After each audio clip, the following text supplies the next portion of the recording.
because people walk in, if they're spending that amount of money per month, they want to feel like they're in a beautiful building. And we should come out with a splash and make it sexy and make it pretty, right? And then we just have to be priced right? And we should have that be part of the agenda too. We don't want to do the same thing that we're doing on Hampton, where we think we're priced right, but then we're not. We let the market dictate, which isn't good. And then slow. We rented one. Are you walking with me? Are you leaving? Yeah. Yuri's on vacation. We're walking. Come and seek on in it by the warm fire. If you want, you've paid it.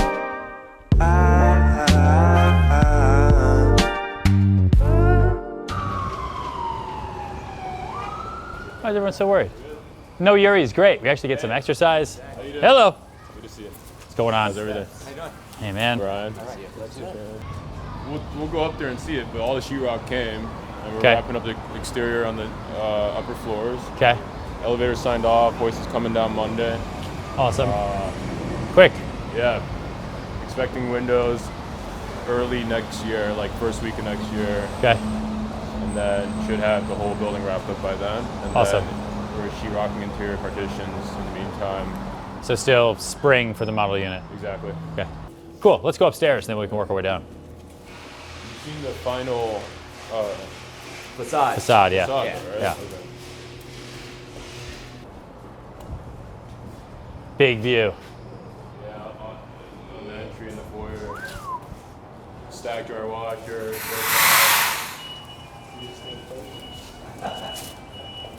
Awesome. Thanks, man. These are killer views. You get the whole.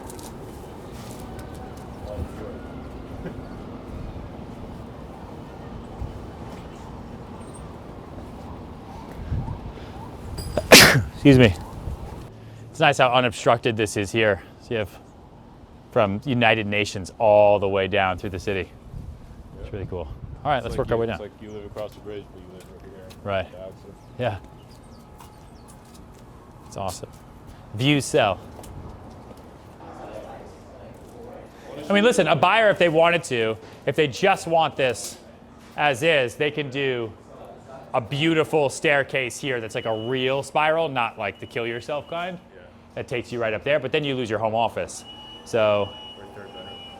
or a third bedroom. Right. It's pretty awesome to leave this open though. You're gonna leave this open. Yeah. Yeah. It's just one track and one stud. Yeah. Sheetrock sandwiches it. That's interesting. So you're going to have That's like, cool. quadruple the sound insulation. Because you don't have vibration off the stud. Interesting. Why don't more people do that? It just takes up too much room. Yeah. Yeah. But that's smart. You see that?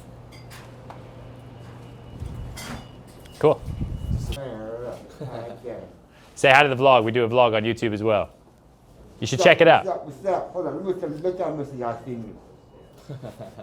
So once all the renderings are final, we'll start slowly telling people about it. Okay. Right now it's a little too soon because no one's in the mood.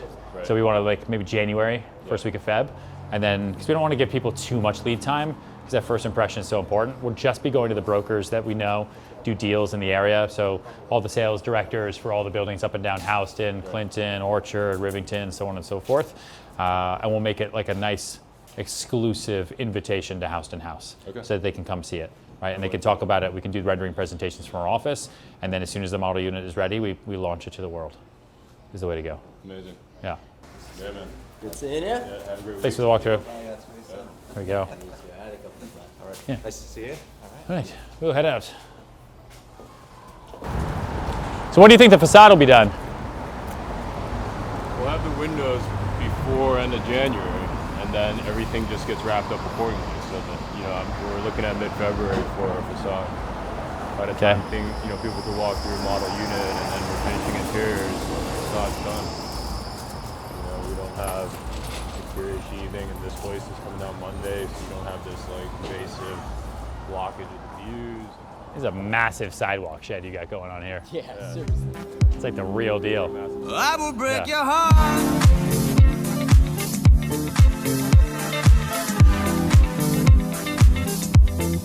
I will break your heart. We are all over the place today. So now we're back in the office. There's no Yuri, so I'm not in the car, and so a lot less car time right now. More office time, taxi time, subway time. The way I used to do it. Anyway, right now I have a conference call with a seller. We're trying to sell her penthouse on 19th Street, and we have to adjust the price. And she's not gonna wanna do it, and it's gonna be really, really hard. And in this market where there's so much inventory and buyers have so many options and they're location ambiguous, we have to have tough conversations with our clients all the time. And I'm just the broker. I don't own the apartment. I didn't build it. I didn't make the investment into it. I am just the broker. So I'm there for my clients to be a sounding board. One of the bigger issues I see with most real estate people and kind of anyone in general is they dislike confrontation so much that they have no communication. It's like they think that the confrontation is going to be so difficult that they cut all communication just because they're nervous or just because they're scared.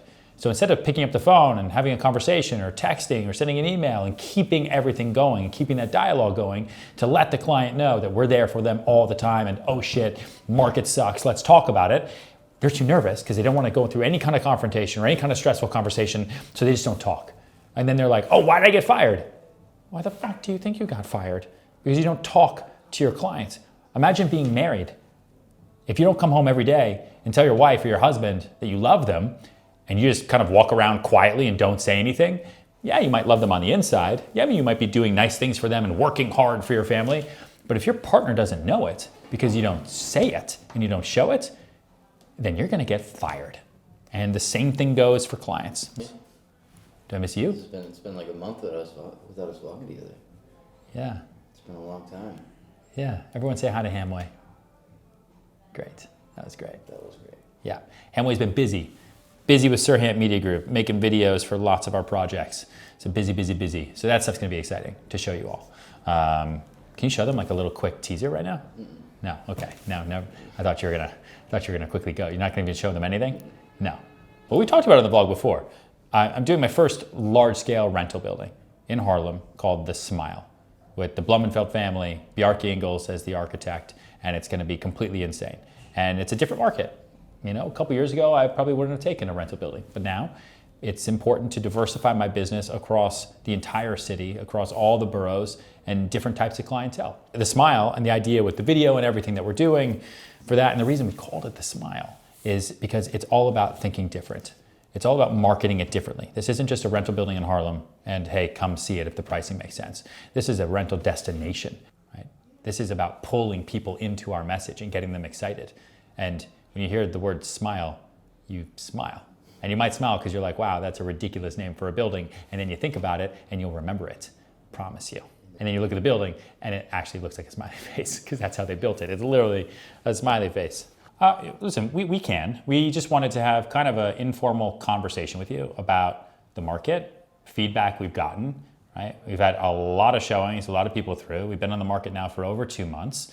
It's a beautiful penthouse, but it just seems like to us that the market just isn't there. So now it's Thanksgiving week. Thanksgiving's on Thursday. And historically, we're gonna go into a much slower time through December, and it becomes harder and harder to sell outdoor space. But the apartment shows beautifully, and we're all on the same page. Like, we wanna sell your apartment for as much as possible. We're literally doing more for your apartment than I think I'm doing for all of my other listings combined. Which I don't know what that says about our others, but listen, there's a lot of communication with you, right? There's a lot of showings, a lot of events, the brunches and all that. Like, we're going above and beyond. Like, Mike lives there. Like, it is in our absolute best interest to get this done, but it also has to make sense. So I don't really know, because this is a new marketplace for us, where we go from here.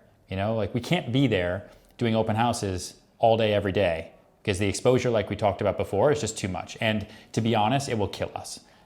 We've shown your apartment more than we've shown any apartment in the history of I think, my career. In terms of like time that's been dedicated into everything, because we believe in it, right? And we want to make you happy, and we're your brokers, and you hired us over hiring other people, and we don't want to let you down, right? We want to make you happy, and we want you to be proud of us, and we want you to let us sell your other apartments in the village and work with you on other things and introduce us to other people. Like, you would never do that, which is our whole business model, if we don't succeed on this one with you. But it just seems like the market is correcting against us much faster than we anticipated. And it's not just you, it's everywhere. It is. You'll see the reports, because we get them. The market is considerably worse than it was in the summer, and considerably worse than it was in the spring. And listen, we're not salaried. Like, we don't eat food unless we sell properties. And so it's been very difficult. And there was a whole article in the New York Times this weekend about how the housing market is on the brink of a crash. And so you have a lot of people who are very, very, very nervous. So we either have to get ahead of this or we don't. And yes, there are buyers out there, but they're bottom fishing and they're shopping and they're trying to see as much as possible. And they go around and then they go to new development condominiums and they cut incredible deals at like 20% off because the developers need to move product and pay down their construction loan. No, what we want to find is a buyer that is stretching to make it work, right? That's what's going to be important to us. Right now, we're getting people that can afford a lot more, and they're either buying something less expensive because the price per bedroom is a better deal, or they're going and buying something better. They're finding an apartment that's 3.25 that they're getting for 2.5 or 2.6. That's kind of, listen, we thought when we started that 2.5 was a great price. Like, otherwise we wouldn't have advised you to do it. We want you to make the most amount of money possible. If I could get you 10 million, I would. But we put it out there. There's no way of knowing. And in New York City, the way you price property is totally backwards. The seller and the broker determine the price, not the buyers. Still on this price reduction conference call. It's going on 30 minutes right there. That was a journey, for sure. So no Yuri means we're going to the subway. I don't think we've been in the subway in the vlog yet, have we? Really? First time? I got bills to make the hamster wheels turn faster. Put the monkeys in the driver's seat. Now I tear myself apart out everything I want. I miss my good old like a self-esteem. You can take out the wax and tie me to that. So much faster than a car.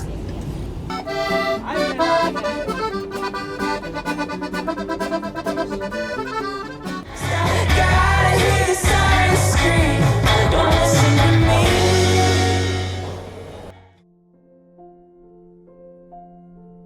When you're having a bad day, or if you've lost a deal, or something bad has happened to you, you have to do a couple different things, right? The first thing is, within 10 seconds, tell me something that bad happened to you last year. Now listen, if you lost someone, if someone died, sure. But what's something else? Something else. Actually, what happened to you in March? What happened to you in March that really pissed you off, that was bad? What bad day did you have in March? Can you think of it? Probably not, right? I'm thinking right now, March. I don't know, March kind of feels like April, and it kind of all feels like the beginning half of the year, because time is relative that way, and your body doesn't remember pain. And that's evolution. Because if your body remembered the pain, you would never do anything. If you fell off your bike one time, you would never get back on your bike because you would instinctually remember, ow, your leg would hurt because you scraped your knee. And so it's the same thing that I go through every day. There's bad things all the time, and there's good things all the time too. I want you to write down a list. If you're having a really bad day, or if something really, really bad happened, write a list. On the left side, write everything that's bad happening right now. This person said this, she did this to me, this happened. And on the right side, write down everything good that happened to you today. You had a cinnamon roll this morning, tasted fucking great, right? You had a good call from your mom, that was really good. The football team won, write the whole list, and I promise you, if you really do it and you really think about it, the positives will always outweigh the negatives, always.